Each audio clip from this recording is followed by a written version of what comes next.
माधवे की, हे कृष्ण है यादव है सखेती।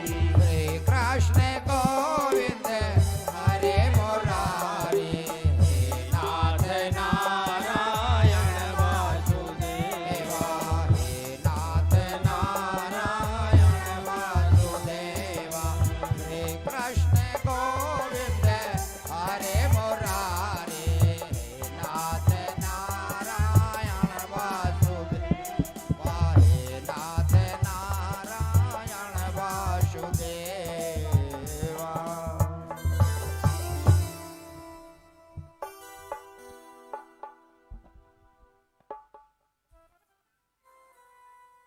ओम राम श्याम। उपस्थित भद्र पुरुषों, माताओं, बहनों,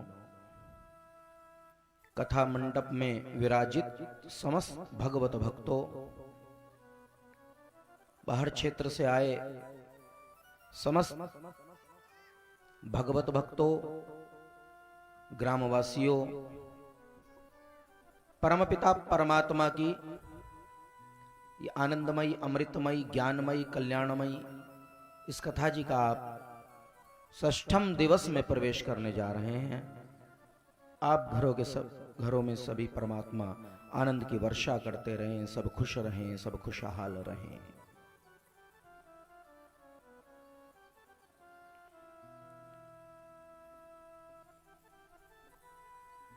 बहुत ही आनंदमय घड़ी जो परमपिता ने परमात्मा अपनी असीम कृपा से ये प्राप्त कराई है।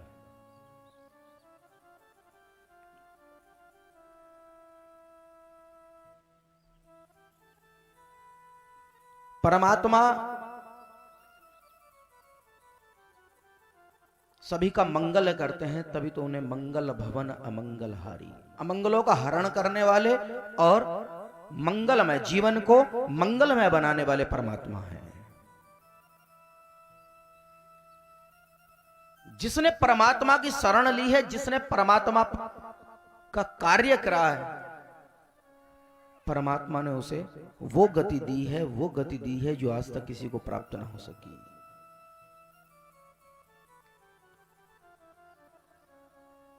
हनुमान जी मां सीता की खोज में लंका में प्रवेश करते हैं। लंका में प्रवेश करते करते ढूंढ रहे हैं, राम नाम अंकित एक भवन दिखाई दिया। आवाज आई, राम राम राम। ओहो, हनुमान जी ने सोचा, ओहो, कोई ना कोई व्यक्ति है जरूर राम का भक्ति से लंका में भी। पता चला विभीषण है, भक्त है परमात्मा के। विभीषण कह रहे हैं कि मैं हनुमान जी, मैं तो रात दिन राम का भजन करता हूं, राम का स्मरण करता हूं, राम का नाम जपता हूं रात दिन। लेकिन फिर भी हनुमान जी को क्रोध आ गया, विभीषण पर क्रोध आया। हनुमान जी डांटने लगे कि भगवान तुम पर कभी कुछ नहीं करेंगे, कोई कृपा नहीं करेंगे। विभीषण ने कहा, अरे ऐसा कैसे हो सकता है? ये क्या हुआ? मैं भगवान जी का रात दिन नाम लेता हूं, उन्हीं का ध्यान करता हूं, आप कह रहे हैं कि भगवान कृपा नहीं करेंगे? तो उन्होंने कहा हनुमान जी ने कि विभीषण, तुम भगवान का नाम ही लेते हो, भगवान का तो काम करते ही नहीं हो। आज तक भगवान का काम ही नहीं किया। अगर तुम भगवान का काम करते हैं, तुमने किया काम। मां सीता यहां पर है, तुमने जाकर पूछा उनसे, कभी मिले तुम उनसे? कभी तुमने कभी भगवान का काम किया ही नहीं। अगर तुम जिस प्रकार भगवान का नाम ले रहे हो, इसी प्रकार अगर भगवान का तुम काम करना और शुरू कर दो, तो भगवान तुम पर प्रेम करना शुरू कर देंगे। ये परमात्मा की कृपा है। तो भगवान का नाम लेने के साथ साथ भगवान की कृपा, तभी भगवान का प्रेम बरसता। भगवान का काम भी करना चाहिए। अब ये मत समझो कि हम यहां भगवान की भक्ति कर रहे हैं। हाँ, बहुत अच्छी बात है, भगवान की भक्ति हो रही है, लेकिन साथ साथ भगवान का काम भी करते रहो। दो वृद्ध पुरुष, इतिहास के ऐसे वृद्ध पुरुष की घटना बता रहा हूं। दो वृद्ध, बिल्कुल वृद्ध। कौन कौन? भीष्म पितामह, महाभारत के सबसे वृद्ध पुरुष भीष्म पितामह। द्वापर युग के सबसे बूढ़े व्यक्ति कौन? भीष्म पितामह। और त्रेता युग के सबसे वृद्ध पुरुष कौन? जटायु। दोनों ने ही धर्म को अलग अलग रास्ता बना लिया। भीष्म पिता अधर्म की ओर चले गए और जटायु धर्म की ओर गया। देख लो दोनों की गति में अंतर कितना है, कितना अंतर है दोनों की गति में। भीष्म पितामह बाणों की शैया पर हैं, बिंधे पड़े हैं। क्यों? क्योंकि उन्होंने अधर्म का मार्ग अपनाया था। और मेरे जटायु ने वो गति पाई, वो गति पाई। न रोए वन गमन में पिता की वेदनाओं पर। भगवान जब वन जा रहे थे, पिता रो रहे हैं, तब भी दुखित न हुए। उठाकर गीध को निज गोद में आंसू बहाते हैं। उठा लिया उस गीध को और गोद में बिठा लिया, अपनी अश्रुधारा बहानी शुरू कर दी। परमात्मा जिसका अंत्येष्टि कर्म करते हो, उस जैसी गति किसी ने पाई होगी क्या? ये दो पुरुष थे त्रेता युग के और द्वापर युग के, जिन्हें वृद्ध पुरुष कहा जाता था। परम शक्तिवान, जिसकी एक टंकार से सारा ब्रह्मांड में आवाज गूंज उठती थी, भीष्म पितामह। उन्होंने अधर्म अपनाया तो बिंद गए, सारा शरीर बिंद गया, बाणों की शैया पर पड़े रहे। और एक वृद्ध पक्षी जटायु, उसने धर्म, क्यों? उसने नाम नहीं, उसने भगवान का काम किया था। नाम तो वो परमात्मा का लेता था, लेकिन उसने उस दिन भगवान का काम भी किया था। मां सीता को बचाने का प्रयास किया था, रोकने का प्रयास किया था। तो जब भगवान का काम करोगे तभी भगवान कृपा बरसाएंगे, तभी भगवान प्रेम करेंगे। ऐसे नहीं करते, केवल खाली राम नाम जपने से काम नहीं चलता। भगवान का नाम भी लो और भगवान का काम भी करो। मंदिरों में जाओ, उनकी मंदिरों की सफाई करो, मंदिरों के जाले छुड़वाओ। कथा मंडप में आओ तो केवल यहां बैठकर कथा सुनने से लाभ नहीं। ये वृंदावन धाम बन चुका है, भगवान की लीलाएं सुनाई जा रही हैं आपको, हैं? इस मंडप की सफाई करो, झाड़ू लगाओ, सब कुछ करो, ये भगवान का काम है। परमात्मा प्रेम जब ही करेंगे जब आप भगवान का भी काम करना शुरू करोगे। मात्र जल चढ़ाने से, हैं? मात्र भोग लगाने से, मात्र बैठकर वहां भक्ति करने से काम नहीं चलता। वहां परमात्मा का काम भी करना होगा। जटायु ने परमात्मा का काम किया तो भगवान ने वो गति दी जो आज तक किसी को ना मिली। भीष्म पितामह भगवान का नाम लेते थे, आओ बनवारी, पता था उन्हें कि परमात्मा का अवतार है, लेकिन भीष्म पितामह ने कभी भगवान का काम नहीं किया तो वो गति मिली, बाणों की शैया मिली भीष्म पितामह को। इसलिए मैं कहता हूं कि भगवान का नाम लेना तो जरूरी है, उसके साथ साथ भगवान का काम भी करना जरूरी है। काम भी करो भगवान, तब देखो भगवान क्या करते हैं। दक्षिण भारत की बिल्कुल एक सत्य घटना सुना रहा हूं आपको। 40 वर्ष पुरानी बात है। वृंदावन में एक महात्मा, उन्हें सब लोग वृंदावन के निवासी जितने भी जानते थे वो सब जज साहब कहते थे। उन्हें कोई महात्मा नहीं कहता था। जज साहब, जज साहब, जज साहब, जज साहब आ रहे हैं। और भगवान की भक्ति करते थे। उन्होंने धारण कर लिया था, सब कुछ त्याग कर उन्होंने अपना वेश धारण कर लिया था महात्माओं का। लेकिन उन्हें कोई महात्मा नहीं कहता था, ना कोई संत कहता था, ना कोई भक्त कहता था, कुछ नहीं। आओ जज साहब, आओ जज साहब।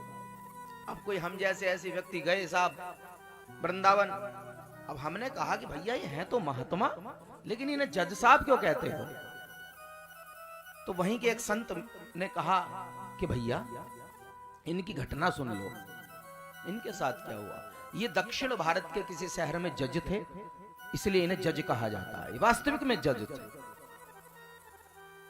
एक बार क्या हुआ कि एक गांव में एक केवट नाम का व्यक्ति रहता था। ये महाभारत रामायण का केवट नहीं, ये 40 वर्ष पुरानी घटना है इसी की, अभी की। केवट नाम का व्यक्ति रहता था।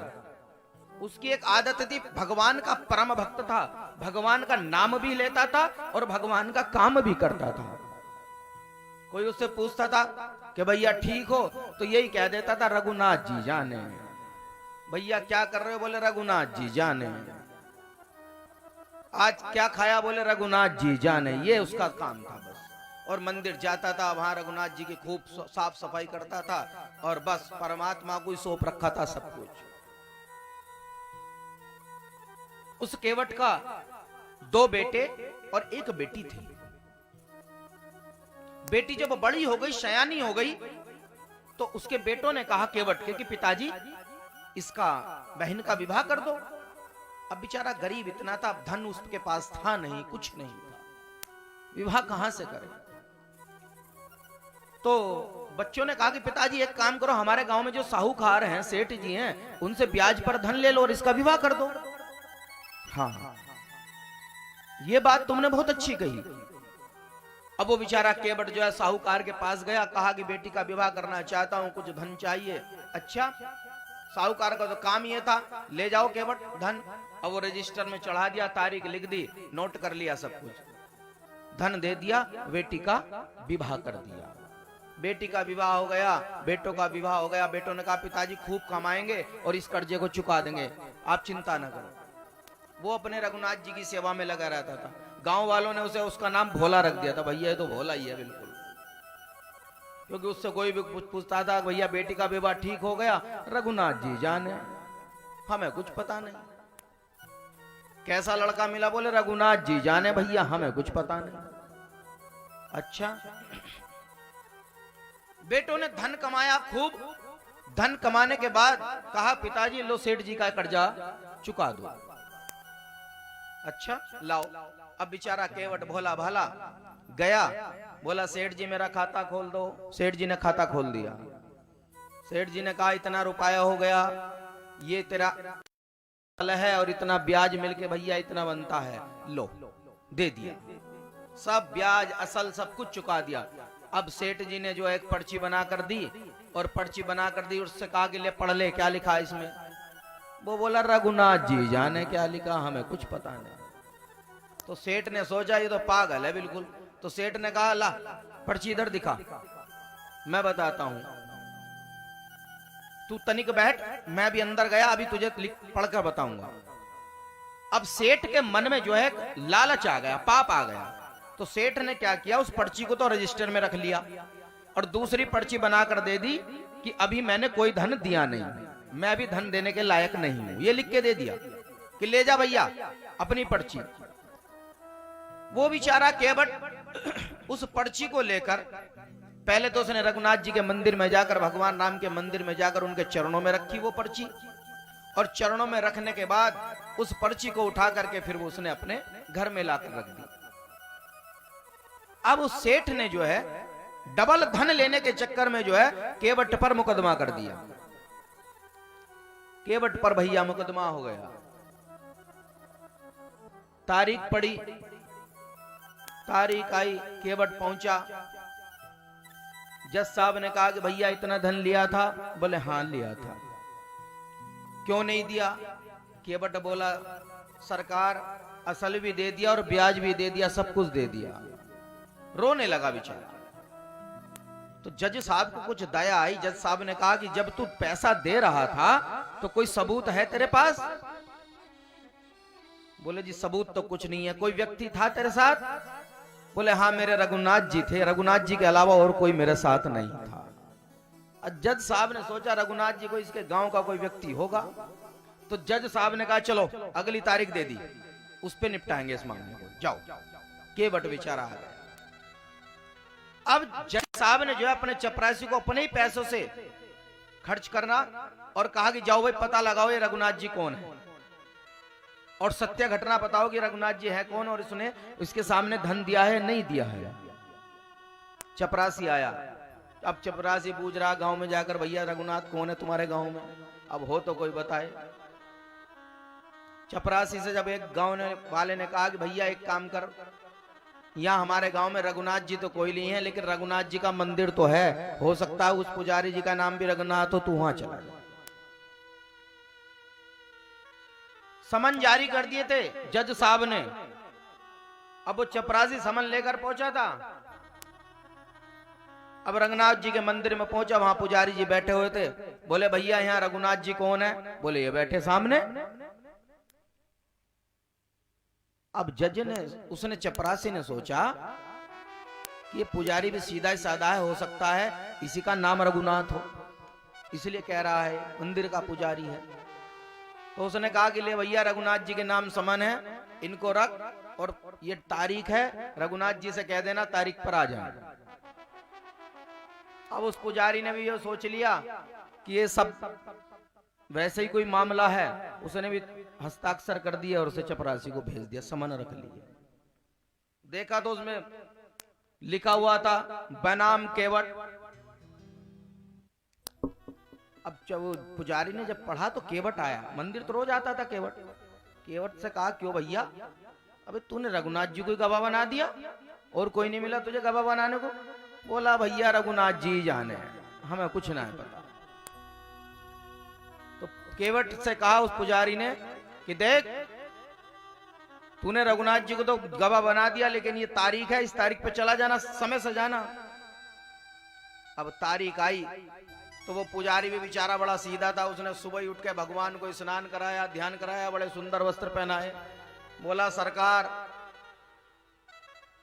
माला चढ़ाते बहुत देखा है, मुकुट पहनाते बहुत देखा, सुंदर सुंदर वस्त्र पहनाते आपको बहुत देखा, लेकिन ये समन देता आज पहली बार मिला है महाराज। आज समन तुम्हारे नाम का पहली बार आया है, अब तुम जानो और तुम्हारा काम जानो।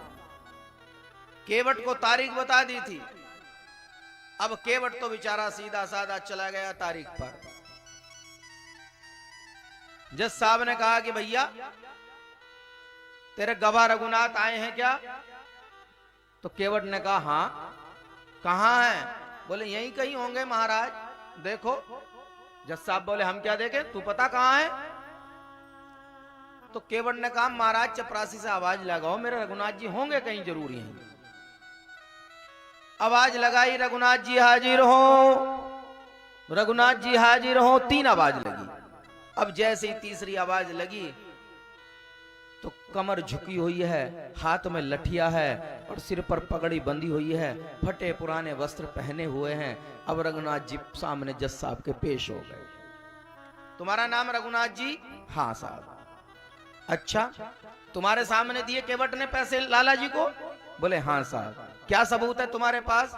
बोले साहब सबूत यह है कि इसने जो हमारे केवट को पर्ची दी ये सब बेकार थी, इसका एक रजिस्टर मंगवाओ अपने चपरासी के, फला नंबर का रजिस्टर है और फला पेज में वो पर्ची रखी हुई है, उसे मंगवाओ, आपको जज साहब सब पता चल जाएगा। लाला को मत जाने देना, चपरासी को भेजो।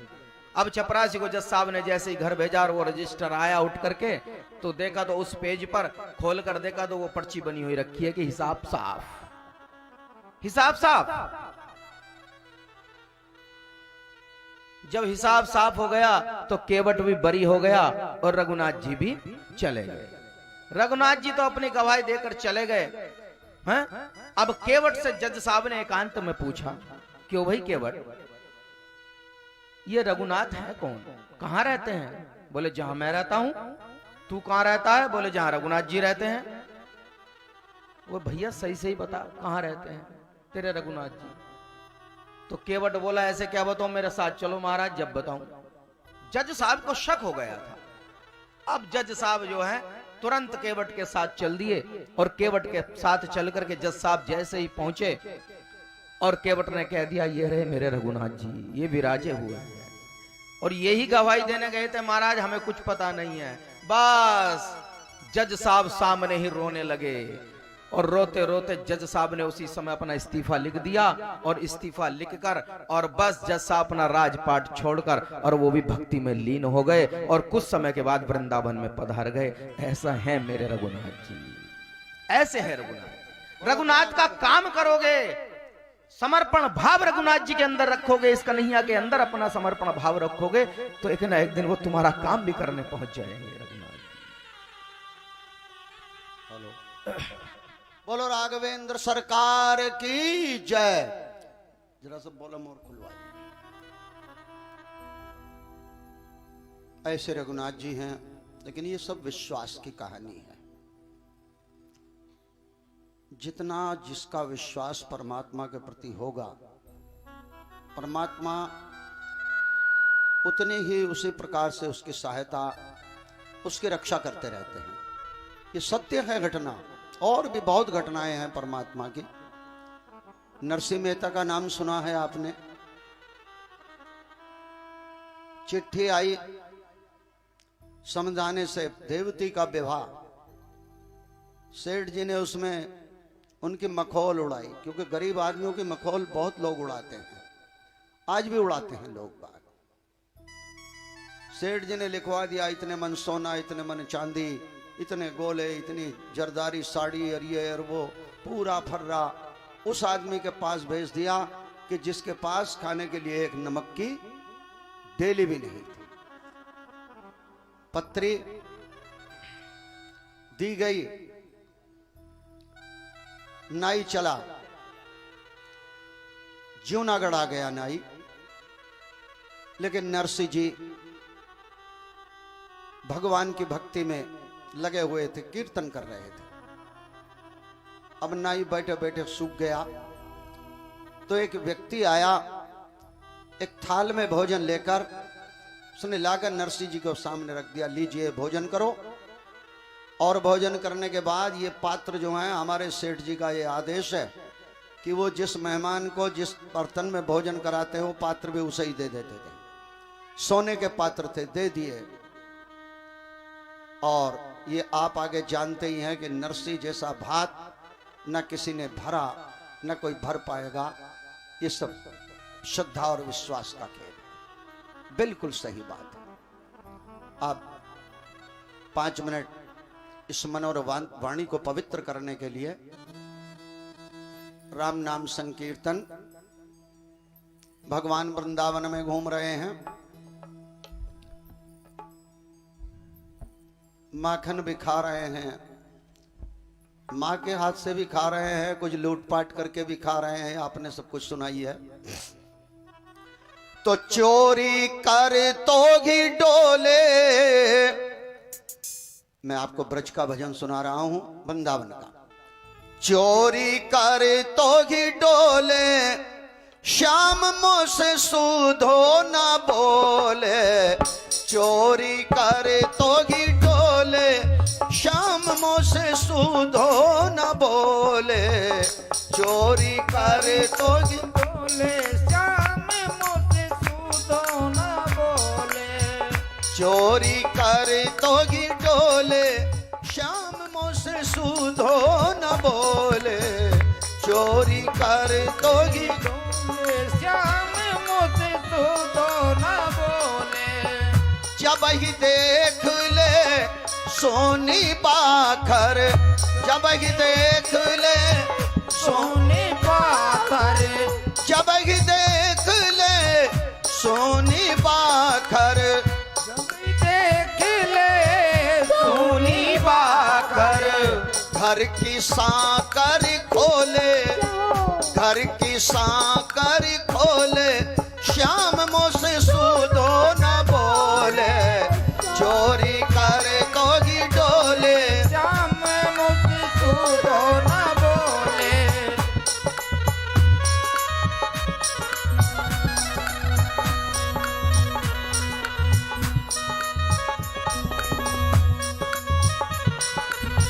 ग्वाल बाल ले घर में आवे, ग्वाल बाल ले घर में आवे।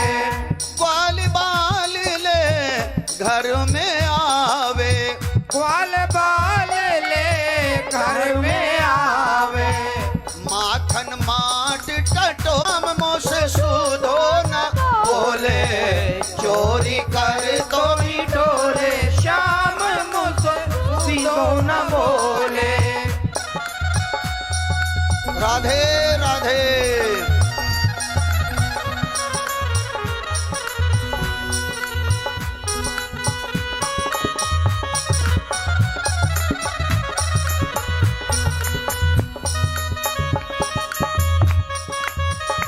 और कह रही हैं, दादी मेरो खाए मटुकिया फोड़े। दही मोर खाए मटकिया फोरे। दादी मेरो खाए मटुकिया फोड़े।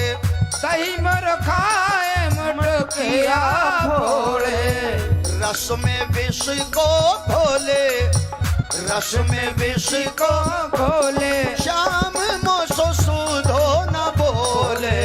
चोरी कर तो ही डोले श्याम मुझसे सूदो न बोले।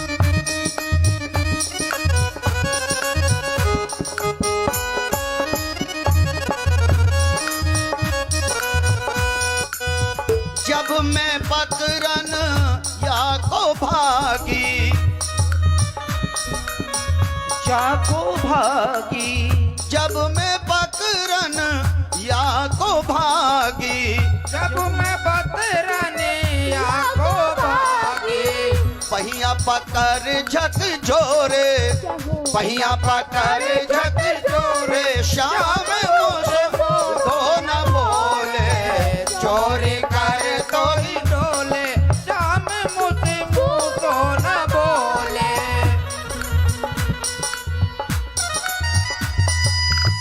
जय जय श्री राधे।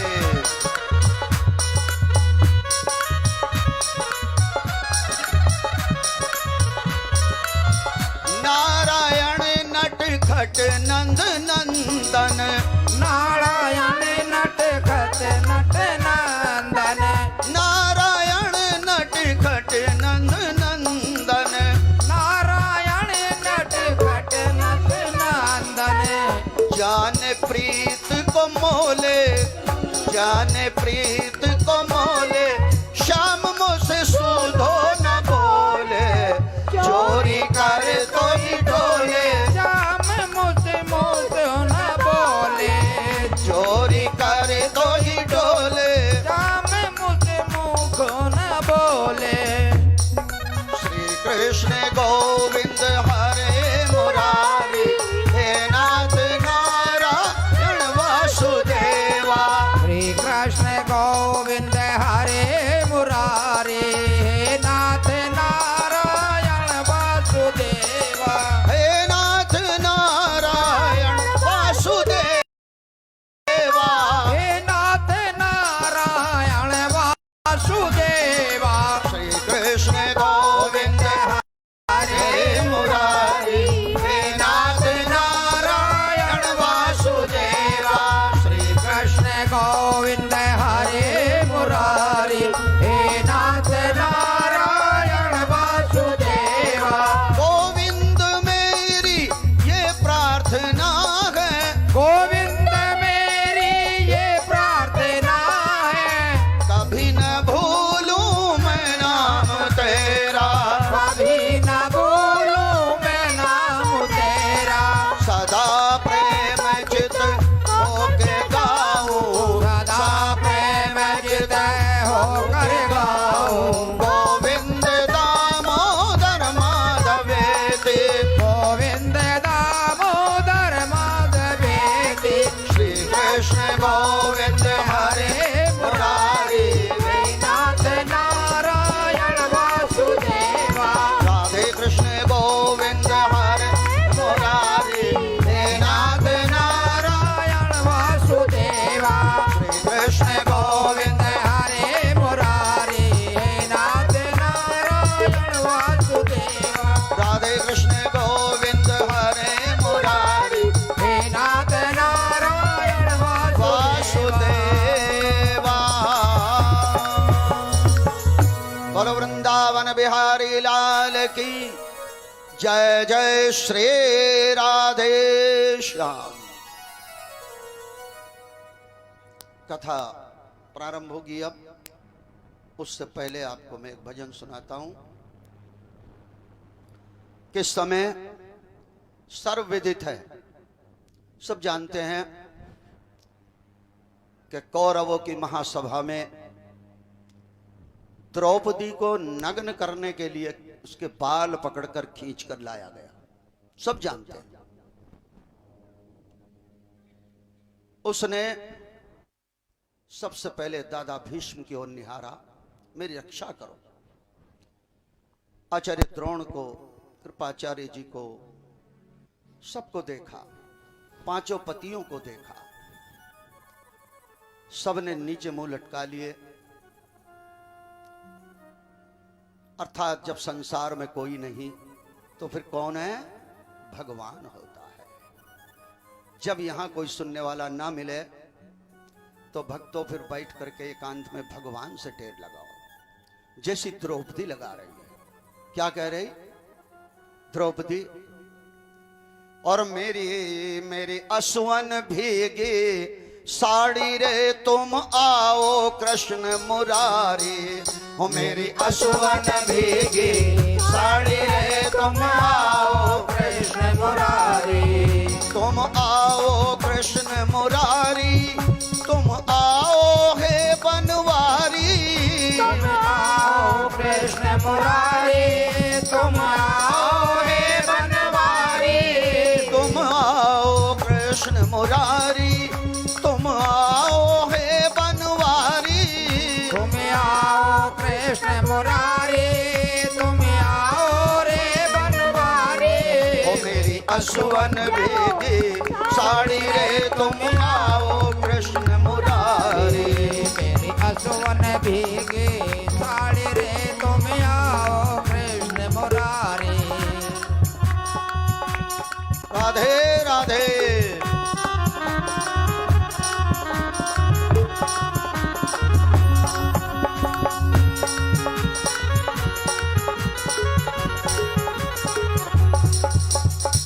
आपके भी याद होगा ये भजन, तो गाया करो। हमारे साथ साथ बोलो सब लोग। अब कह रही है द्रौपदी, प्रभु मेरी लाज बचाओ, ना पल की देर लगाओ। प्रभु मेरी लाज बचाओ, ना तन की देर लगाओ। प्रभु मेरी लाज बचाओ, ना पल की देर लगाओ। प्रभु मेरी लाज बचाओ, ना पल की देर लगाओ। ऐसी क्यों, जय हो। ऐसी क्यों श्याम बिगाड़ी रे, तुम आओ कृष्ण मुरारी। मेरी असुवन भीगे साड़ी रे, तुम आओ कृष्ण मुरारी।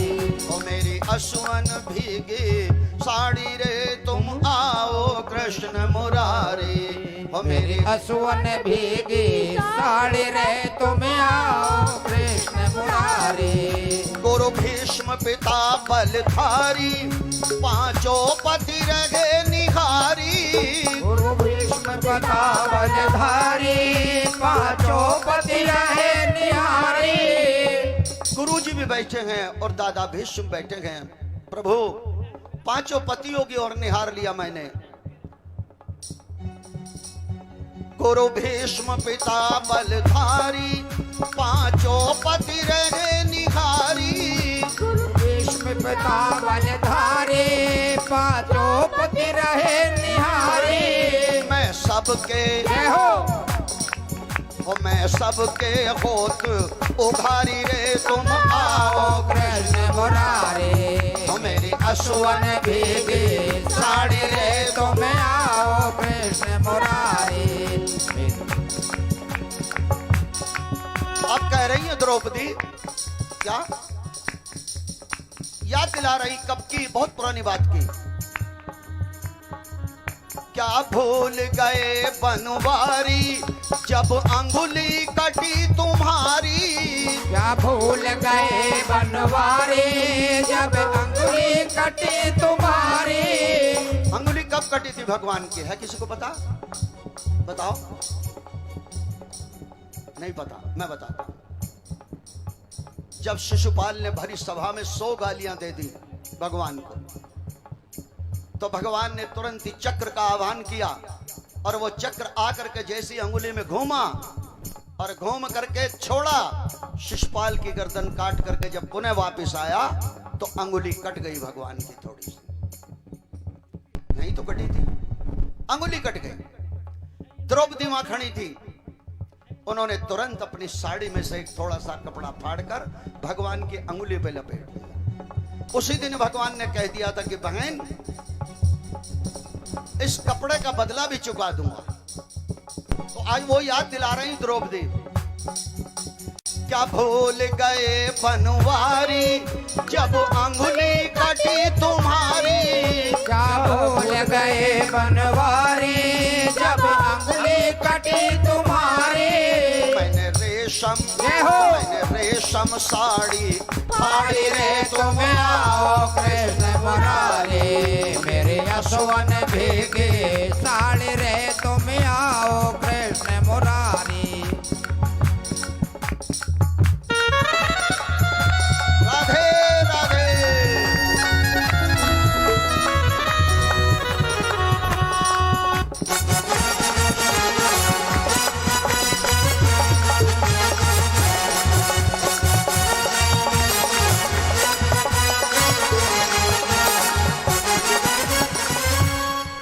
बड़ी काम की बात कह दी जो एक भाई अपनी बहन से कह देता है या बहन अपने भाई से कह देती है। क्या?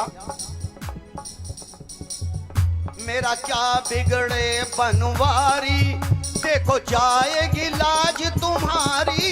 मेरा क्या बिगड़े बनवारे, देखो जाएगी लाज तुम्हारी। मेरा क्या बिगड़े बनवारी, देखो जाएगी लाज तुम्हारी।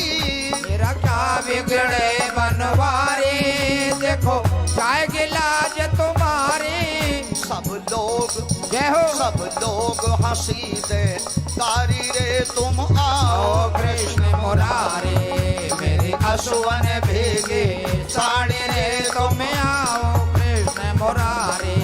मेरी असुवन भीगे साड़ी रे तुम आओ कृष्ण मुरारे।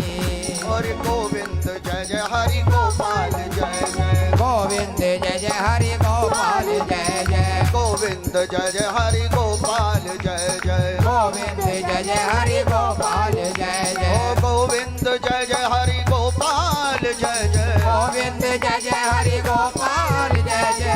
राधा रमण हरि गोविंद जय जय। राधा रमण हरि गोविंद जय जय। ओ राधा रमण हरि गोविंद जय जय। बोलो श्री वृंदावन बिहारी लाल की जय जय श्री राधे श्याम। अब कथा जी को प्रारंभ होगा, उससे पहले कुछ दानदाताओं के नाम सुन लीजिए। ये जो आज भगवान की बारात निकली थी उसमें भी कुछ लोगों ने सहयोग किया।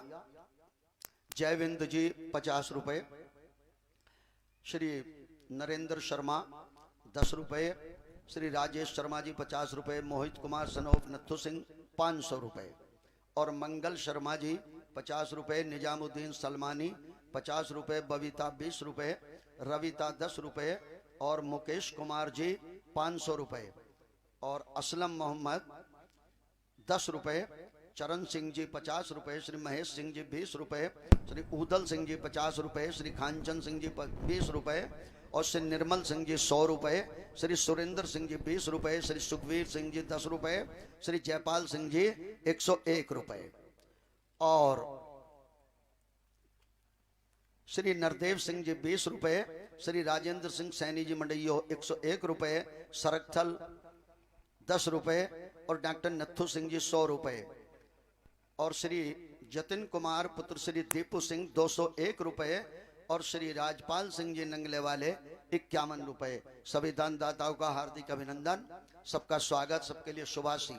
और सतीश चंद सनोफ स्वर्गीय कैलाश चंद शर्मा जी सहारनपुर 2100 रुपए और श्री अंकुर मेडिकल जी फीना 151 रुपए और डॉक्टर अरविंद कुमार जी फीना 201 रुपए और डॉक्टर चंद्र प्रकाश सिंह जी झुजेला 251 रुपए और श्री चौहान मेडिकल स्टोर नौगावा 151 रुपए, श्री पुनीत कुमार जी झुजेला 551 रुपए और श्री बलराज सिंह जी 1000 रुपए, श्री टम्मी सिंह जी 500 रुपए, श्री इंद्र सिंह जी 500 रुपए, श्री रघुवीर सिंह जी रामपुरिया 500 रुपए और मास्टर मुकेश कुमार जी 500 रुपए, श्री कुलवीर सिंह जी 500 रुपए और श्री भगवान दास जी प्रधान जी 2500 रुपए।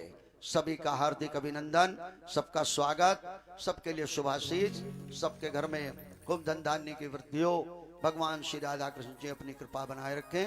जय श्री कृष्ण।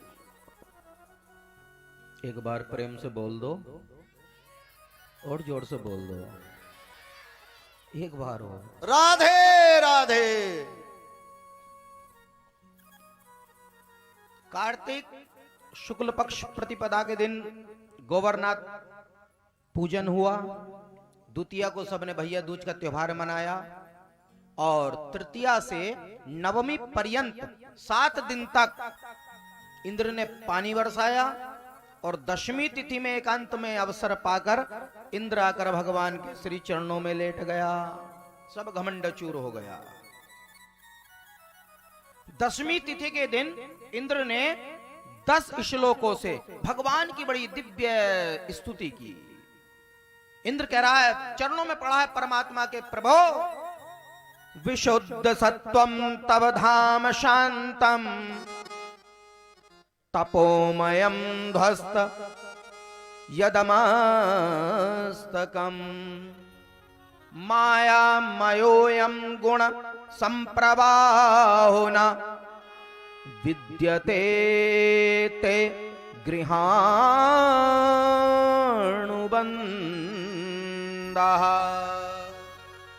हे प्रभु, आप परम विशुद्ध सत्व में स्थित परम पुरुष भगवान नारायण हैं। तमोगुण रजोगुण आपको छू भी नहीं सकते प्रभु।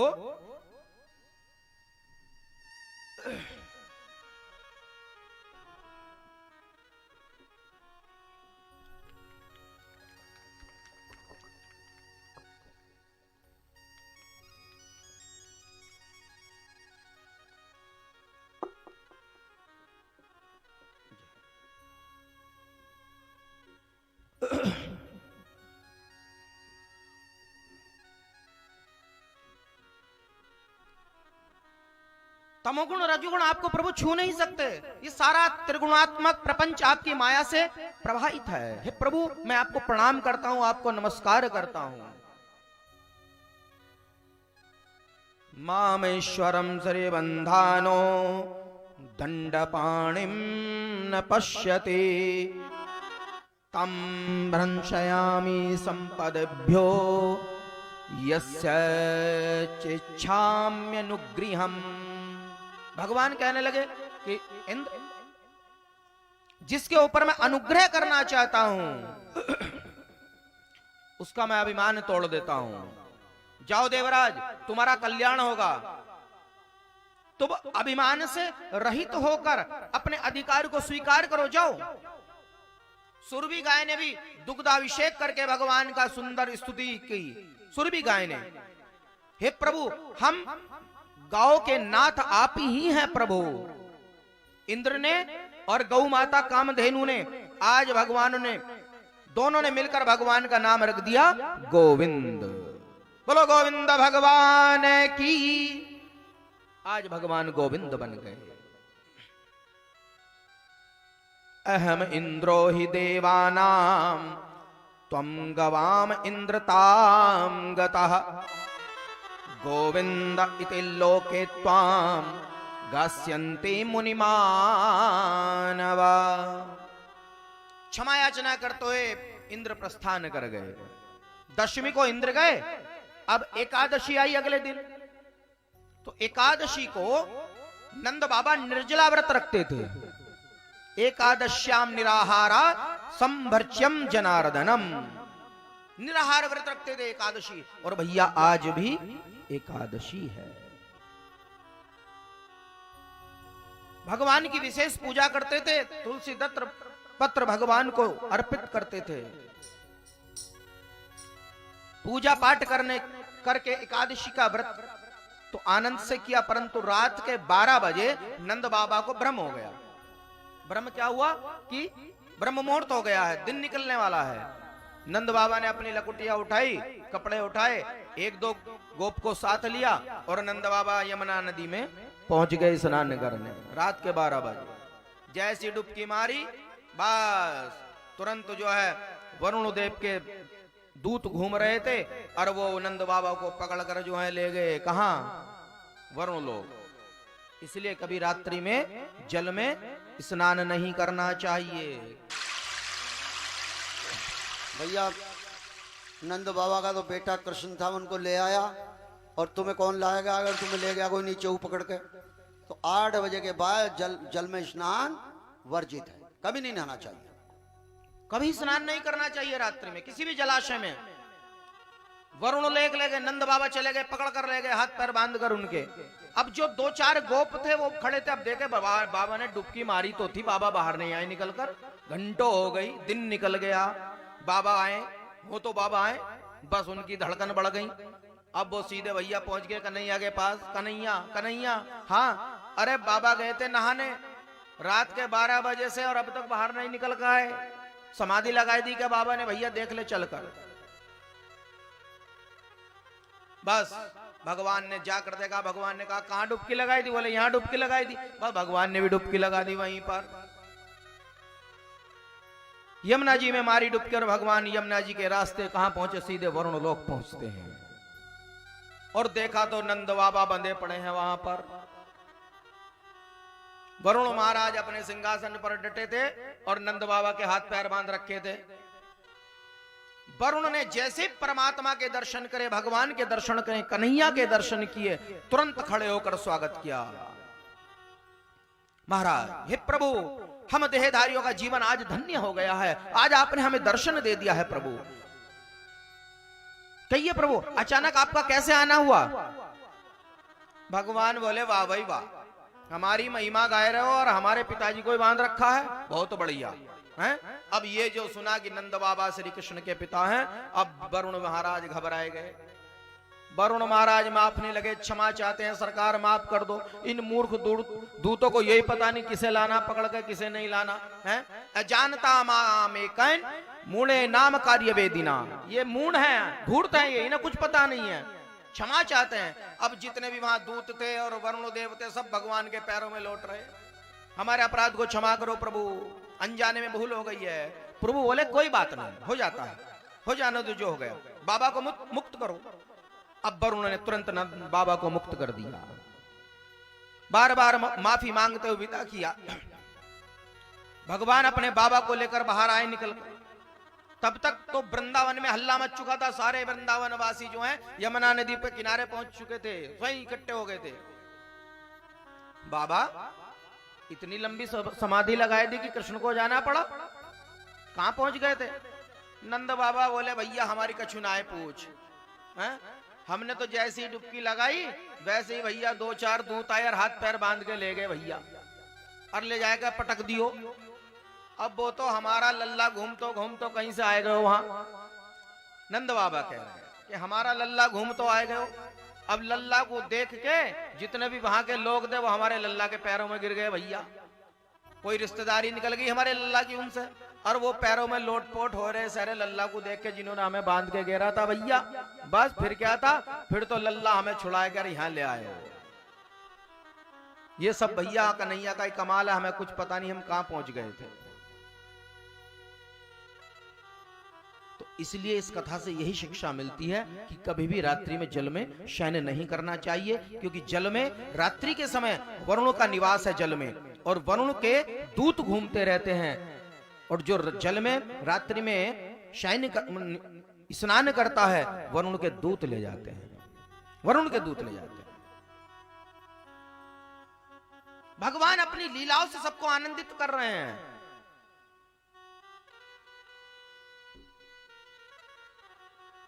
चीर हरण किया भगवान ने और कहा कि सुनो गोपियों, ये माया का पर्दा तो मैंने हटा दिया, अब मैं शरद पूर्णिमा को महारास करूंगा। शरद पूर्णिमा की तिथि आती है और भगवान महारास करने के लिए तैयार हो जाते हैं, उद्यत होते हैं। रात्रि में ही भगवान ने वंशी बजाना प्रारंभ कर दिया। गोपिकाएं भगने लगी भगवान की तान सुनकर, सुध-बुध हो गई। कैसी गति थी देखिए गोपियों की, कि एक गोपी के पति ने पकड़ लिया, कहां जा रही है रात में, पागल कहीं की, क्या अंदर चल, कमरे में बंद कर दिया, ताला लगा दिया, बाहर से नहीं जाएगी। उस गोपी ने वहीं पर समाधि लगा दी, और जैसे ही समाधि लगाई भगवान का ध्यान किया तो अपना वो शरीर तो छोड़कर, स्थूल शरीर को छोड़कर सूक्ष्म शरीर को लेकर चली गई। ऐसी गति गोपियों की थी, इतना प्रेम गोपिकाएं करती थी भगवान से। अपना वो शरीर छोड़कर और अपना सूक्ष्म शरीर लेकर ही गोपी चली गई।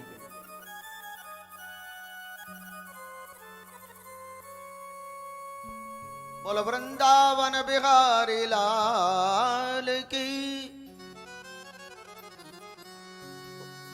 आत्मा एक ही बात कहती थी गोपिकाएं, जो प्रसंग चल रहा है, अगर श्याम सुंदर का सहारा न होता,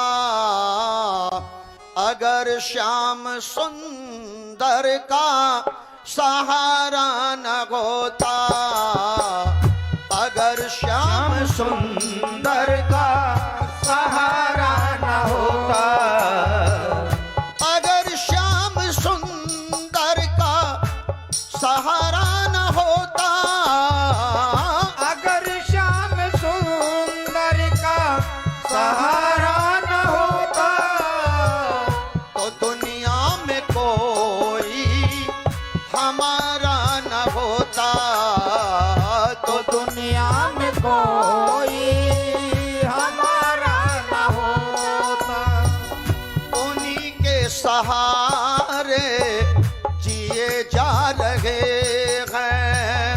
उन्हीं के सहारे जिए जा रहे हैं।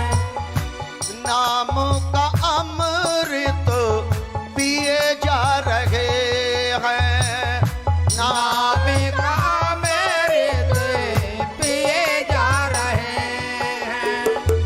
नजरे करम का इशारा न होता, नजरे करम का इशारा न होता, तो दुनिया में कोई हमारा न होता, तो दुनिया में कोई हमारा न होता। अगर शाम सुंदर सहारा न होता। जब से मिली है दया हमको उनकी, जब से मिली है दया हमको उनकी, तो राहें बदल गई मेरे जीवन की, तो राहें बदल गई मेरे जीवन की। मेरा बिगड़ा जीवन सवारा न होता, मेरा बिगड़ा जीवन संवारा न होता, तो दुनिया में कोई हमारा न होता, तो दुनिया में कोई हमारा न होता। अगर शाम सुंदर का सहारा न होता। तेरे प्यार ने ही दी मन में शक्ति, तेरे प्यार ने ही दी मन में शक्ति, हृदय में बढ़ाई तूने प्रेम भक्ति, हृदय में बढ़ाई तूने प्रेम भक्ति। जीवन नैया का सहारा न होता, जीवन नैया का सहारा न होता, तो दुनिया में कोई हमारा न होता, तो दुनिया में कोई हमारा न होता। अगर श्याम सुंदर का सहारा न होता, अगर श्याम सुंदर का सहारा न होता। प्रेम से बोलो राधा कृष्ण भगवान भगवान की जय। जय जय श्री राधे। आज और कल 2 ही दिन है बस, जितनी बार कहना है कह लो, फिर तो हमें अच्छी तरह पता है, एक बार तो नाम लो ही ना है घर में। बोलो वृंदावन बिहारी लाल की जय जय श्री राधे।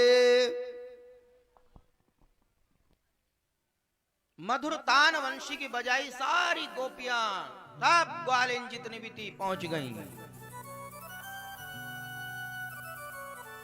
जिसे हम महाराज कहते हैं, ये कोई और नहीं है, आत्मा से परमात्मा का मिलन ही महारास है।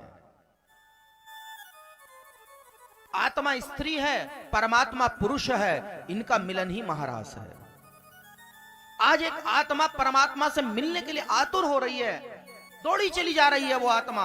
परमात्मा कह रहे हैं कि तेरा चीर हरण तो मैंने कर दिया, इस माया का पर्दा बीच से हटा दिया, बस अब तो तू मुझ में मिल जा। इसी को महाराज कहते हैं। घूंघट के पट खोल रे तोए पिया मिलेंगे, घूंघट के पट खोल रे तोगे पिया मिलेंगे, घूंघट के पट खोल रे तोगे पिया मिलेंगे। प्रिया, प्रिया और प्रीतम, इन दोनों के बीच में जो घूंघट का पट है ना, बस इसे ही खोलना है, परमात्मा मिल जाएंगे। इसी को रास कहते हैं। इसी का हरण करते हैं परमात्मा, इसी को चुराते हैं परमात्मा। जिसे आप कहते हैं चीर चोर है, वो कपड़े चुराता था, वो कपड़े नहीं चुराता था, उसने ये दिखाया है कि इस कपड़े को हटा दे।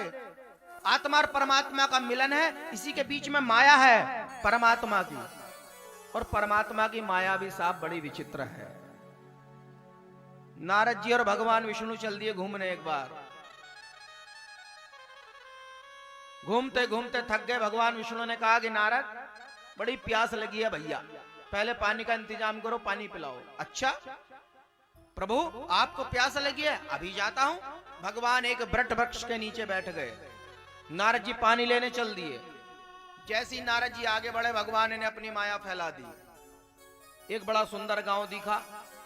जैसे ही उस गांव में प्रवेश करना चाह रहे थे तो गांव के बाहर में एक कुआं था, और उस कुएं पर बड़ी सुंदर नव युवती देखी।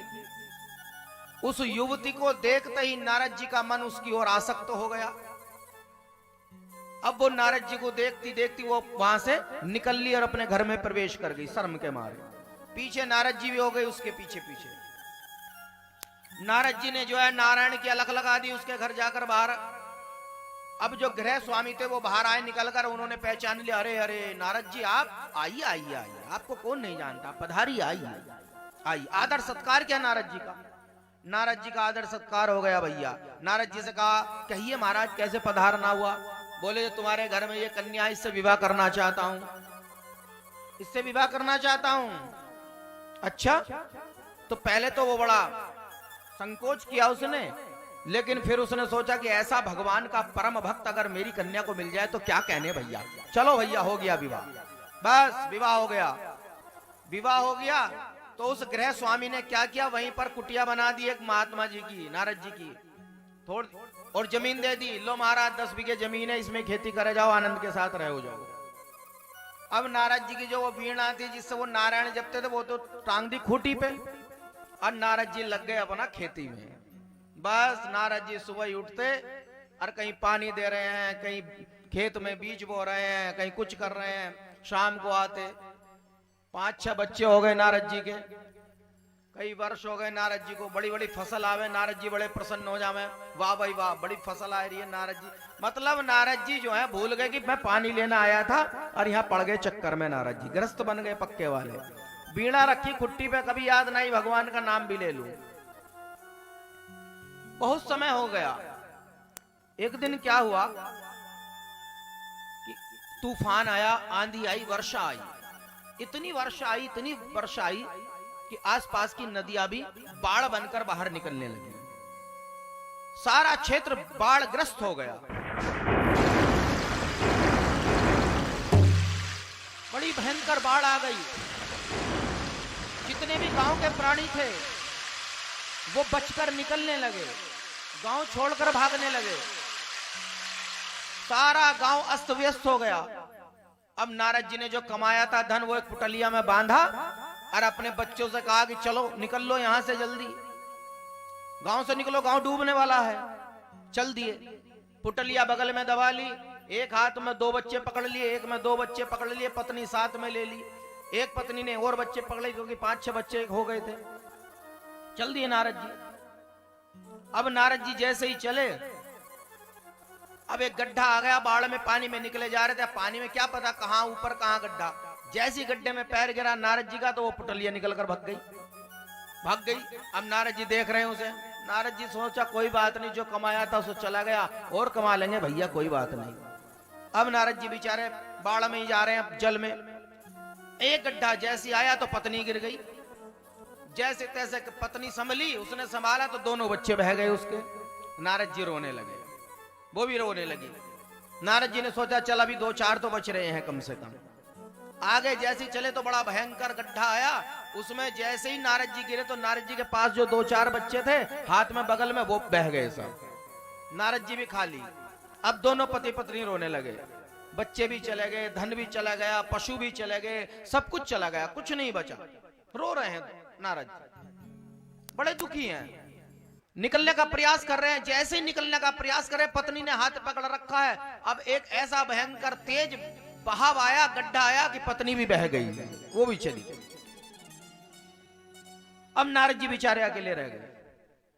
अब नारद जी बड़े दुखी हैं, रो रहे हैं, पत्नी चली गई, धन चला गया, बहुत कुछ कमाया, सब कुछ चला गया। तब भगवान की याद आई, और जैसे ही परमात्मा की याद आई, बस बुद्धि में प्रकाश जागृत हुआ, और जैसे ही जागृत हुआ तो नारद जी ने कहा, तू करने क्या आया था भैया? तू तो परमात्मा को पानी लेने आया था, तूने यहाँ गृहस्थी जीवन व्यतीत कर लिया। हम मेरे प्रभु इंतजार में बैठे भी होंगे या चले गए होंगे, बहुत समय हो गया है, वर्षों बीत गए, तू पानी लेने आया था।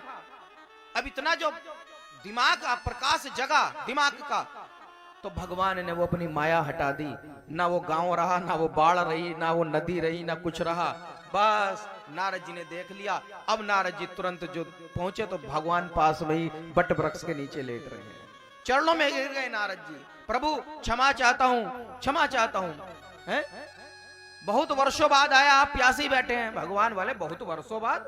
अरे अभी तो गए थे तुम, अभी तुम 10 मिनट पहले गए थे पानी लेने के लिए, तुम कैसी बात कर रहे हो?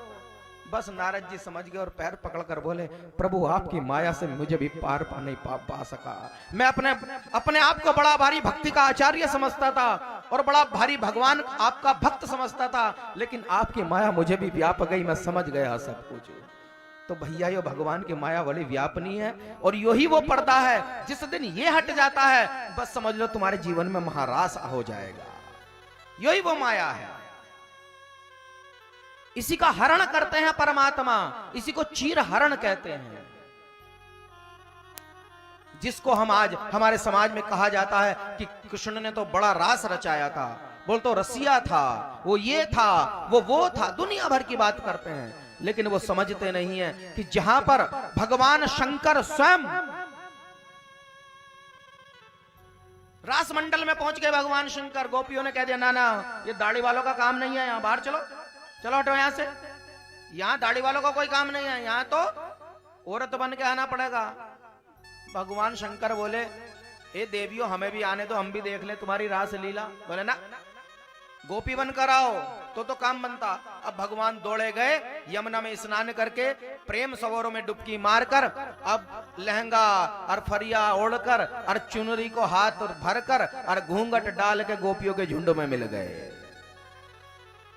गोविंद ने पहचान लिया, गोविंद ने कह दिया, आओ गोपेश्वर नाथ आइए। पहचान लिया भगवान ने। तब से रास मंडल में वृंदावन के बीच भोलेनाथ गोपेश्वर नाथ विराजमान है। आज भी जाकर देखो, गोपेश्वर नाथ का मंदिर आज भी विराजित है, विराजमान है। काम को भस्म करने वाले कामारी शिव हैं, गोपी बनकर जिस रास मंडल में पहुंच जाएंगे वहां काम जागृत हो सकता है क्या? उस लीला में, उस रास लीला में काम आ सकता है क्या?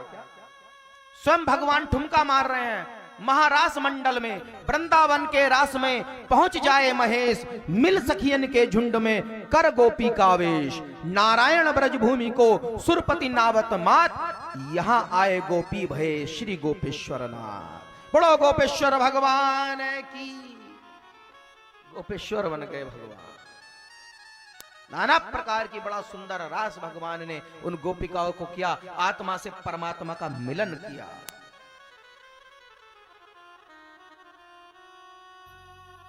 सुंदर सुंदर रास लीलाएं भगवान वृंदावन के अंदर कर रहे हैं, विहार कर रहे हैं वृंदावन में, इसलिए भगवान को वृंदावन बिहारी कहा गया है।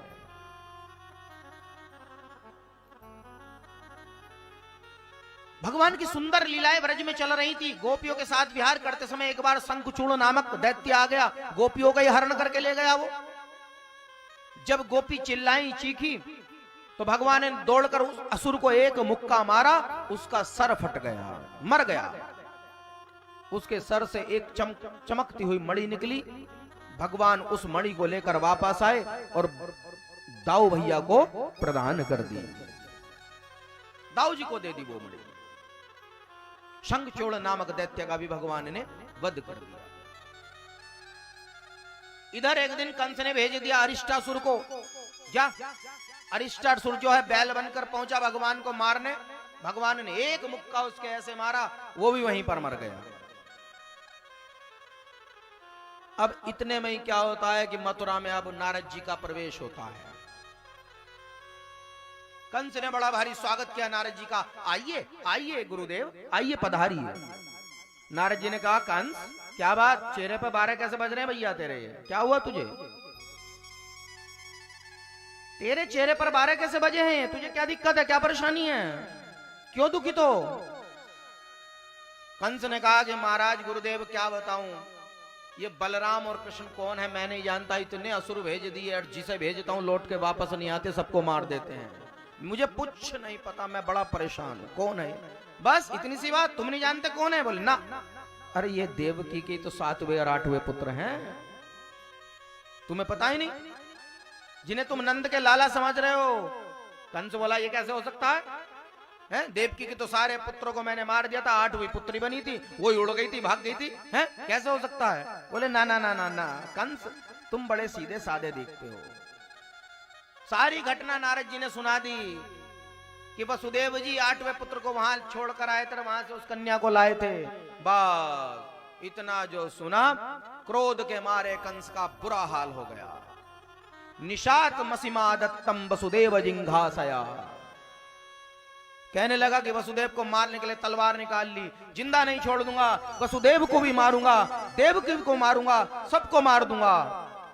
नारद जी ने हाथ पकड़ लिया, ओ सुन कंस, अब देवकी को मारने से कुछ नहीं होने वाला, तेरे हाथ आने वाला नहीं है ऐसे कृष्ण, अब ये काम मत कर, अब जोश नहीं, अब होश से काम ले, होश से काम ले। क्या करूं गुरुदेव फिर? बोले एक काम करे, एक उपाय है। बोले क्या? किसी मेले वेले का आयोजन करो, और मेले का आयोजन करके कंस से कह रहे हैं कि मेले का आयोजन करो और कृष्ण और बलराम को किसी को बुलाने को भेजो ब्रज में, जब वो यहां आ जाए बस बंदी बना लेना दोनों को, फिर कुछ भी कर लेना। नारद जी सारी युक्ति समझाकर कंस को और वहां से चले गए। केसी नामक दैत्य आया, भगवान से कंस से बोला कि महाराज एक मौका मुझे भी दे दो, हम भी चाहते हैं।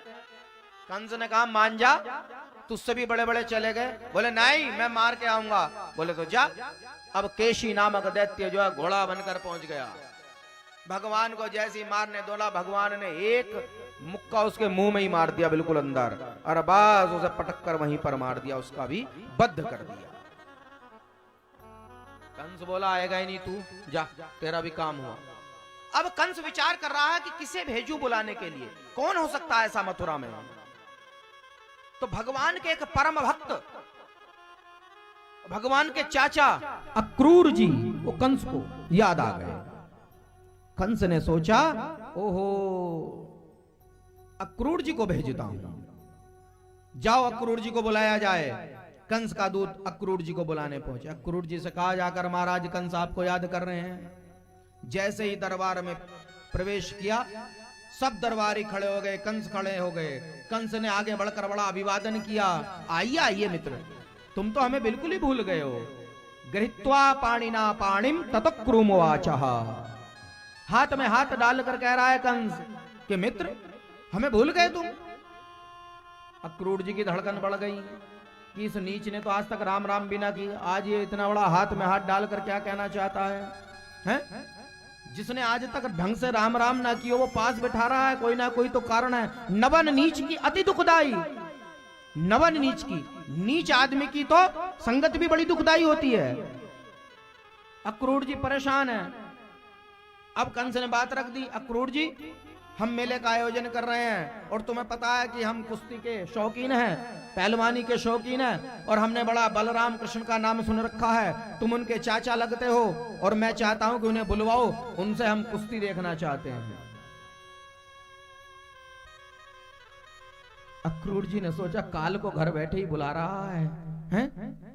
हाथ जोड़कर बोला, अक्रूर जी कह रहे हैं कि महाराज एक बात कह दूं, हर व्यक्ति मनोरथ तो बड़े ऊंचे ऊंचे बांधता है, लेकिन कर क्या पाएगा ये समय ही बताएगा। ऐसा कहकर और महाराज कंस को प्रणाम करके अक्रूर जी वहां से चले गए। रात्रि में विश्राम किया अपने घर। सारी रात सोच रहे हैं कि चलो कम से कम आज परमात्मा के दर्शन तो होंगे, और भी कुछ ना हुआ तो परमात्मा तो मिलेंगे। सुबह उठे, अपना रथ हाँक दिया और भगवान के ध्यान में अक्रूर जी की समाधि लग गई। घोड़े चलने लगे। अक्रूर जी को कुछ पता नहीं है। अक्रूर जी सोचते जा रहे हैं, सोचते जा रहे हैं, सोचते जा रहे हैं, कुछ पता नहीं है। रथेन गोकुलम प्राप्तः सूर्यास्त गिरिम नृपः। सुखदेव जी कह रहे हैं कि परीक्षित, सूर्यास्त हो गया वृंदावन पहुंचते पहुंचते, जबकि मथुरा से अगर वृंदावन कोई पैदल भी जाए तो 2 घंटे में पहुंच जाएगा। वो रथ हाँकने वाला ही जब समाधि में बैठा तो रथ कहां से चलता? वो तो भगवान की समाधि में थे। सूर्यास्त का समय है, जिसे गोधूली कहते हैं, गोधूली बेला। गोधूली किसे कहते हैं? जब गौएं चरकर आती हैं शाम के समय, हैं? जब गौएं आती थी चरकर शाम के समय, तो उनके खुरों से धूल उठती थी, उसे गोधूली बेला कहते थे। गोधूली। ब्रज में जैसे ही प्रवेश किया तो सारे ब्रज की मिट्टी को अपने सर पर लपेट लिया। ये ब्रज रज है, इसमें मेरे परमात्मा लीलाएं कर रहे हैं। सारी मिट्टी लपेट ली। प्रणाम किया ब्रज रज को अक्रूर जी ने। भगवान के चरण चिन्ह को देखते देखते, उन्हें प्रणाम करते करते अब नंद भवन की ओर प्रवेश करते हैं अक्रूर जी। अक्रूर जी ने जैसी दूर से देखा तो दोनों भैया गैया दूने की तैयारी कर रहे थे। गोदोहन वेला है, दोनों के हाथ में दोहिनी है, दोनों भैया गलभैया डाले हुए हैं और गाय दूने की तैयारी कर रहे हैं। श्याम वर्ण पर पीतांबर लहर रहा है और दाऊजी के गोर वर्ण पर नीलांबर लहर रहा है। ऐसे लग रहा है कि जैसे शरद पूर्णिमा का 2 चंद्रमा एक साथ प्रकट हो गए हो, अक्रूर जी को लग रहे हैं। अक्रूर जी दौड़े और दौड़ते ही प्रभु के चरणों में गिर गए, जा लिपटे, प्रेम उमड़ाया। भगवान छुड़ाना चाह रहे हैं लेकिन अक्रूर जी नहीं छोड़ना चाह रहे। भगवान छुड़ा रहे हैं लेकिन अक्रूर जी नहीं छोड़ना चाह रहे। बड़ी मुश्किलों में भगवान ने उठाया, आइए चाचा जी, आइए आइए चाचा जी, चाचा जी आ गए, चाचा जी आ गए। ऐसा कहते कहते अंदर गृह में प्रवेश कर गए। नंद बाबा को पता चला तो नंद बाबा ने बड़ा आदर सत्कार किया अक्रूर जी का, क्योंकि नंद बाबा के यहाँ कोई भी अतिथि आता था उसे देवता के समान समझते थे। नंद बाबा अतिथि देवो भव, अतिथि देवता के समान होता है। बड़ा आदर सत्कार किया, भोजन कराया। अब रात्रि का समय है, दोनों भैया और अक्रूर जी एकांत कक्ष में बैठे हुए क्या कह रहे हैं? किम नूनः कुशलम पृच्छे अदमाने कुलामये। चाचा जी, यदुवंशों से कुशलता का प्रश्न पूछना तो बेकार है, क्योंकि यदुवंशों के शरीर में जो कंस रूपी कैंसर पैदा हो चुका है, इसलिए उन्हें कुशलता पूछना बेकार है। अक्रूर जी ने कहा, उस कैंसर का इलाज कराने ही आया हूं महाराज। भगवान से कह रहे, उस कैंसर का इलाज तुम ही कर सकते हो। कंस का सारा षड्यंत्र बता दिया, सारा षड्यंत्र। भगवान ने कहा, यह बात मुझसे तो बता दी, मेरे अलावा अगर नंद बाबा से, मैया से या इस ब्रज में किसी से भी बता दी तो यहां से निकलना भारी हो जाएगा महाराज, ये ध्यान कर लेना। तुम तो बस इतना कहना कि मेला देखने ले जा रहा हूं, मेला दिखाना है, बस इतना, इससे ज्यादा कुछ मत कहना। नंद बाबा से कह दी जाकर कि बड़े भारी मेले का आयोजन हो रहा है मथुरा में और मैं कृष्ण और बलराम को लेने आया हूं। नंद बाबा ने मना कर दिया, ना भैया, मेरा कहीं कन्हैया कभी नहीं गया अकेला, मैं नहीं भेजूंगा, और एक शर्त पर भेजूंगा। बोले क्या? मैं भी साथ चलूंगा। अक्रूर जी ने कहा, हाँ हाँ आप भी चलिए। बस नंद बाबा ने फिर क्या था, फिर तो नंद बाबा ने वृंदावन में दुहाई लगवाई दी, जो मथुरा को मेला देख वो चाहे, सबरे तैयार है जाए भैया। अब मेले का जो नाम सुना तो सब ने अपने अपनी गाड़ी में बैठ के सब तैयार है गए, और जितने भी सखा थे भगवान के उन्होंने भी अपनी गाड़ी में बैठ लिए। चलो भैया कृष्ण के साथ मेला देखने चलते हैं। गोपिकाओं को पता चला, रात्रि में ही पता चल गया था कि कोई अक्रूर नाम का व्यक्ति मथुरा से आया है और हमारे कृष्ण को ले जाना चाहता है। एक कह रही है कि जाने नहीं दूंगी, रथ के आगे लेट जाऊंगी। दूसरी कह रही है, अरे तुझे शर्म नहीं है? शर्म लिहाज कुछ है नहीं है? समाज हमें क्या कहेगा, क्या कहेगा समाज?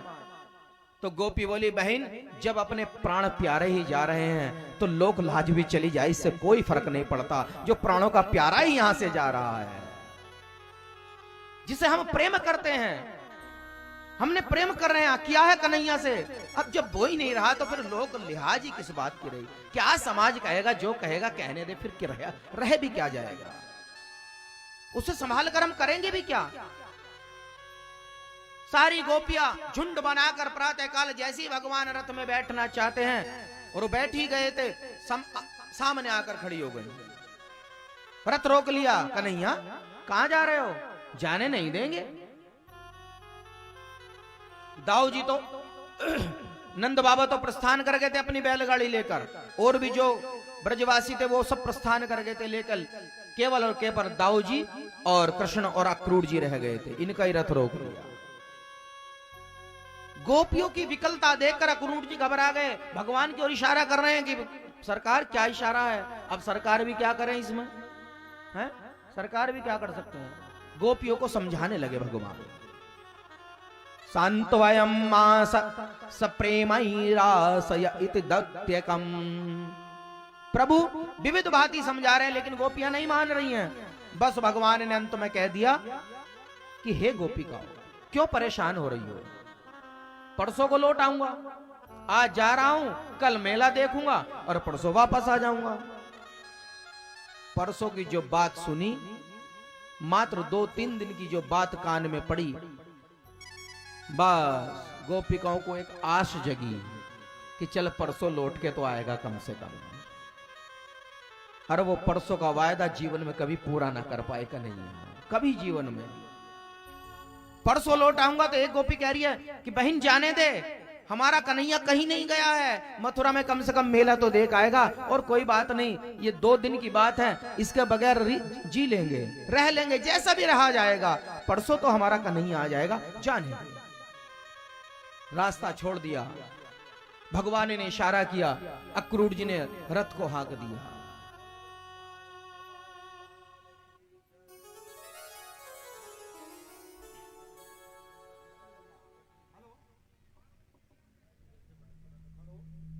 हेलो, साउंड खोल दे रहा है इसका। बोलो बोलो वृंदावन बिहारी लाल की जय।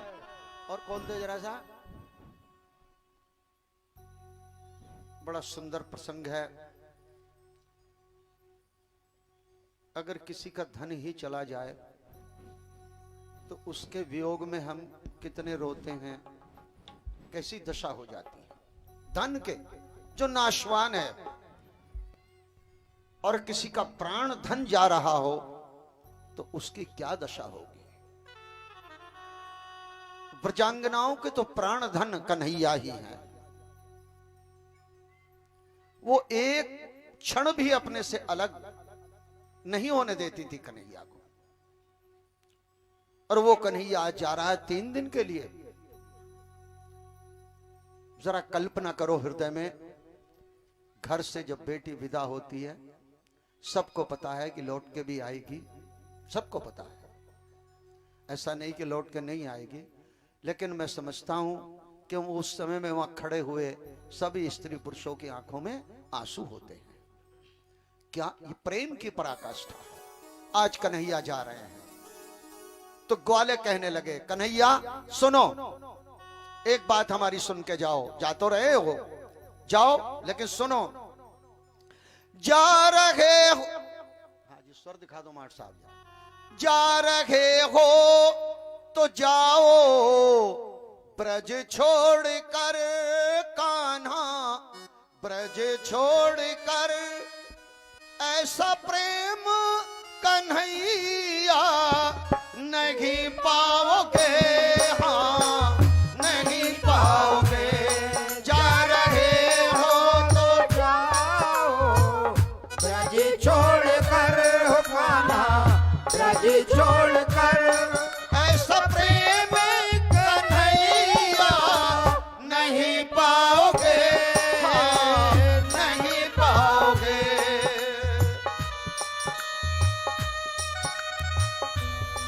ताली बजा करके सभी ताली बजाएंगे, हाथ ऊपर करके ताली बजाओ।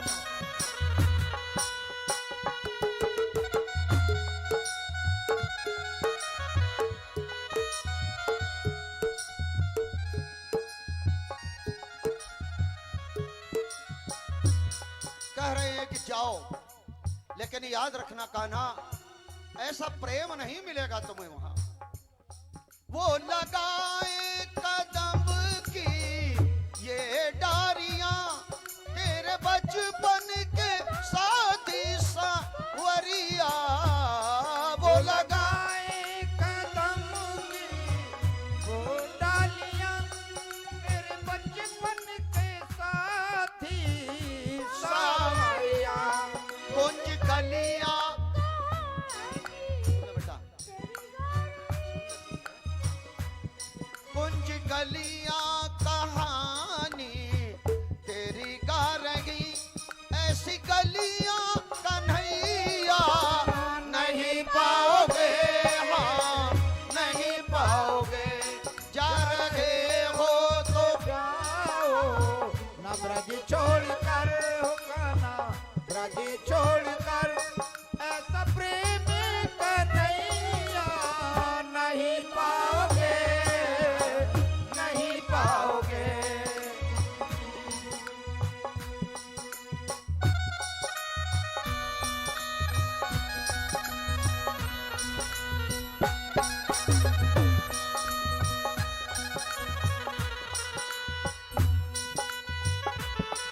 जय हो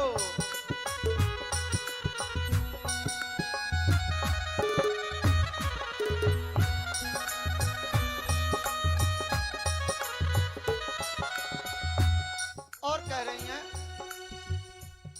घर के छीके से ग्वाल बालों को घर में लाना तेरा घर के छीके से माखन चुराना तेरा आंखों को संग में लाना तेरा घर के छीके से माखन चुराना तेरा स्वाद माखन का जैसा ब्रज में मिला स्वाद माखन का जैसा ब्रज में मिला ऐसा स्वाद कन्हैया नहीं पाओगे हाँ नहीं पाओगे जा रहे हो तो जाओ ब्रज छोड़कर ब्रज छोड़कर ऐसा प्रेम कन्हैया नहीं पाओगे नहीं पाओगे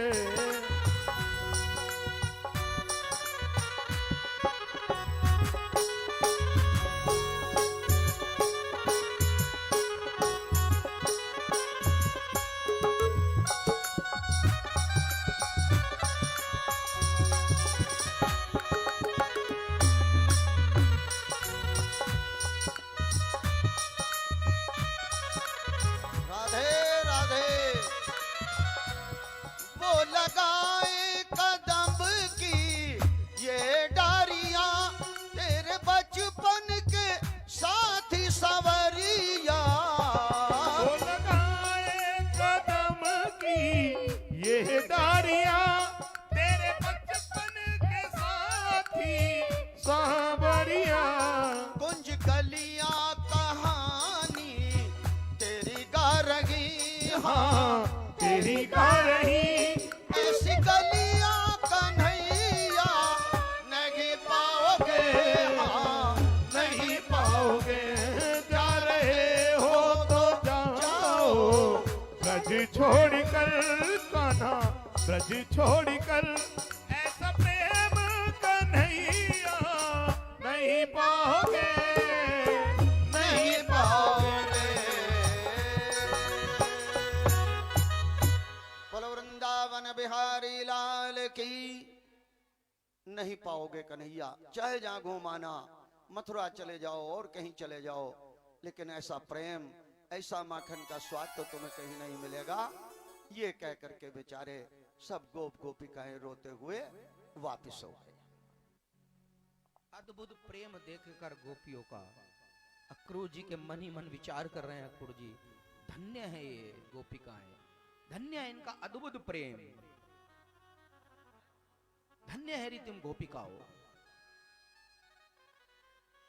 यमुना जी रास्ते में पड़ी, अक्रूर जी ने कहा जरा स्नान कराऊं भगवान से। हाँ चाचा जी जाइए। अब अक्रूर जी ने अपने वस्त्र उतारे और जैसे ही यमुना जी में डुबकी मारी तो अंदर जैसे ही देखा आंख खोल करके तो कृष्ण और बलराम अंदर बैठे हैं। हैं? इन्हें तो अभी बाहर छोड़कर आया था रथ में, ये यहाँ कहां से आ गए? अक्रूर जी उछल कर ऊपर जो उठे, देखा तो दोनों भैया वहां रथ में बैठे। अक्रूर जी ने फिर डुबकी मारी, और जैसे ही डुबकी मारी, बस चतुर्भुज दिव्य रूप लेकर भगवान प्रकट हो गए। प्रहलाद आदि भक्त अनेकानिक देवता देवी देवता प्रकट होकर भगवान का स्तवन कर रहे हैं। ये दृश्य देखते ही अक्रूर जी समझ गए कि जिन्हें नन्ना सा नंद का लाला समझ रहा था, अरे ये मैं समझ गया ये कौन है। बोलो कृष्ण कन्हैया लाल की जय।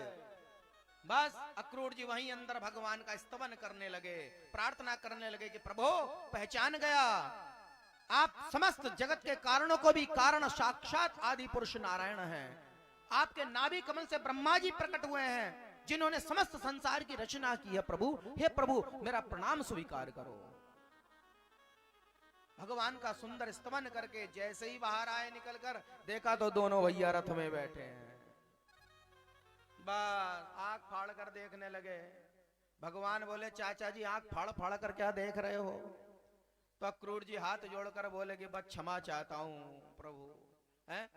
आप ही दिखा रहे हो और आप ही पूछ रहे हो, पागल हो जाऊंगा, इससे ज्यादा कुछ मत कहो। बस मथुरा पहुंचते ही अक्रूर जी ने कहा कि सबसे पहले मेरे घर चलना पड़ेगा। भगवान ने मना कर दिया, ना चाचा जी आपका घर तो मेरा घर है, आऊंगा, लेकिन पहले मामा जी से तो मिल लूं।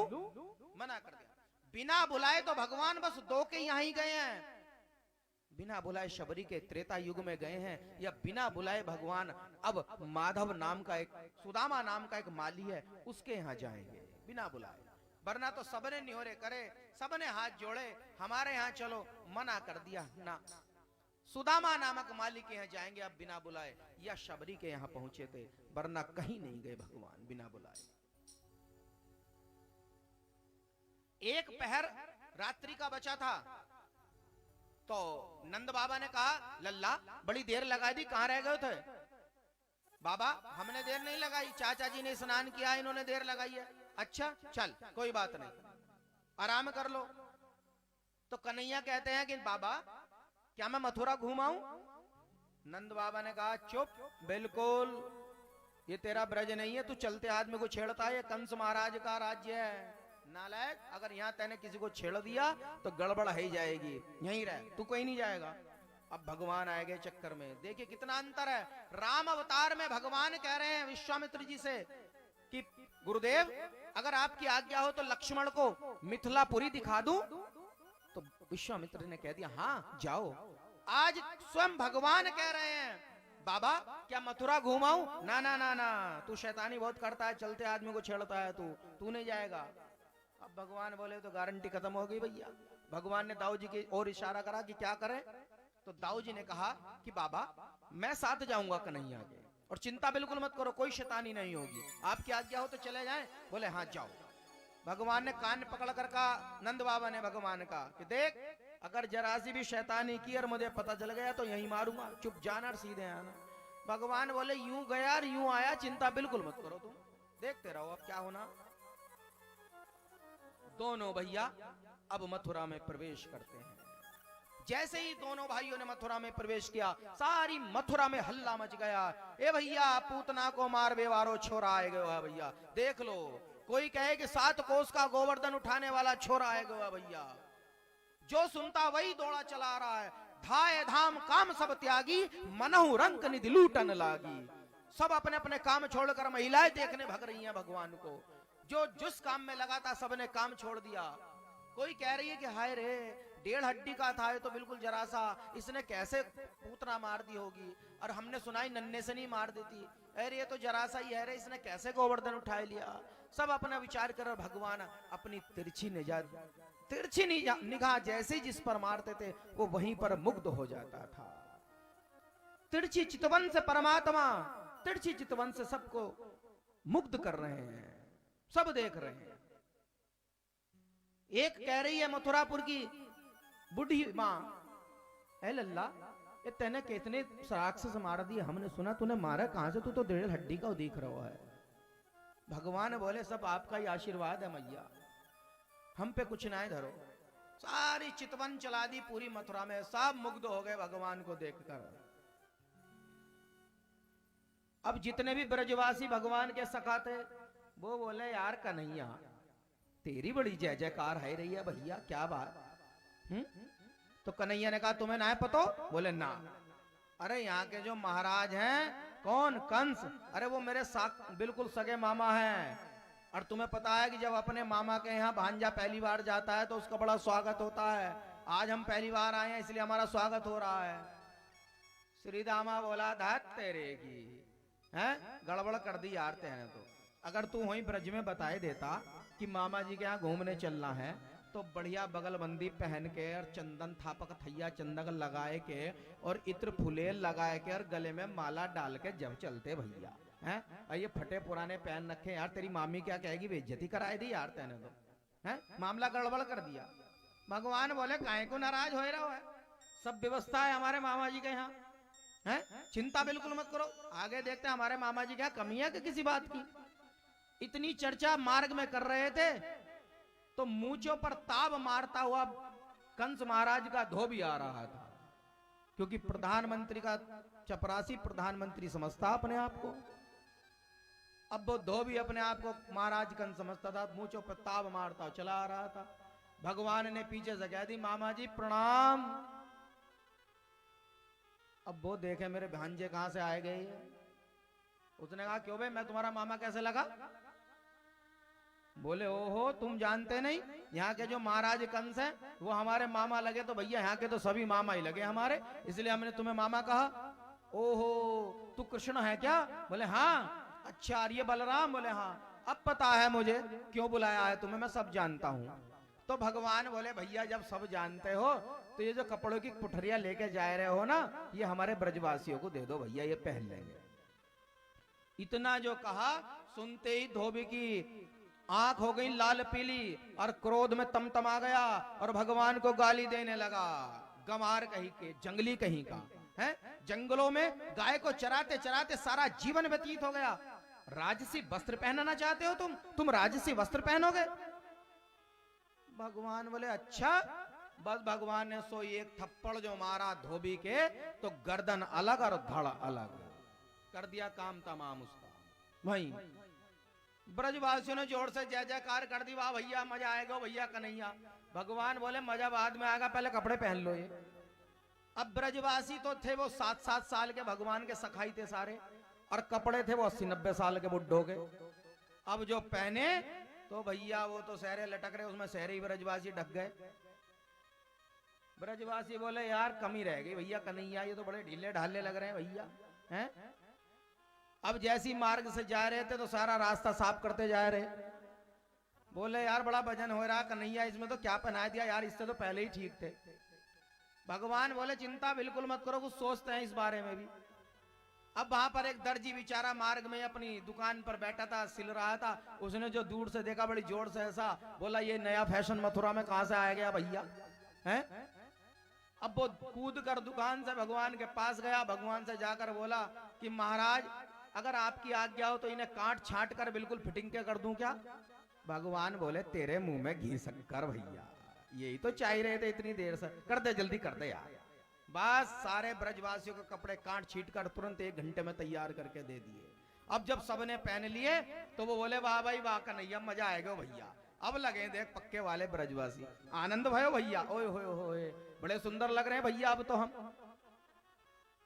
तो ब्रजवासी बोले यार इस दर्जी ने बड़े सुंदर वस्त्र पहना दिए, काट छीट कर जरा तनिक इनाम तो दे दे इसे। भगवान बोले क्या इनाम दे आपको, क्या चाहते हो? तो वो दर्जी सोचा अभी तो इनाम उसे धोबी को दे के आए रहे हैं रास्ते में, और वो इनाम हमें मिल गया तो भैया हमारी तो दुकान चल गई। तो वो हाथ जोड़कर बोला बस आपका आशीर्वाद ही चाहिए महाराज, हमें कुछ ना चाहिए, आशीर्वाद दिए जाओ। तो भगवान ने कह दिया जाओ तुम खूब फूलो फलो। तो भैया भगवान देख लो दर्जियों को इतने मजे आ रहे हैं इस समय, 100 रुपए का कपड़ा और 500 सिलाई के ले रहे हैं, सब भगवान का आशीर्वाद उन्हें बना पड़ा है, इतना आनंद ले रहे हैं भैया दर्जी। और 9 से महाराज की ड्रेस मिल जा सिलने को तो 21,000 मांगते हैं सीधे। ये कन्हैया का ही आशीर्वाद बरस रहा भैया दर्जियों तुम पे और कुछ नहीं है। भगवान बोले अब तो कोई कमी ना है भाई। तो ब्रजवासी बोले यार कमी रह गई अभी। बोले क्या?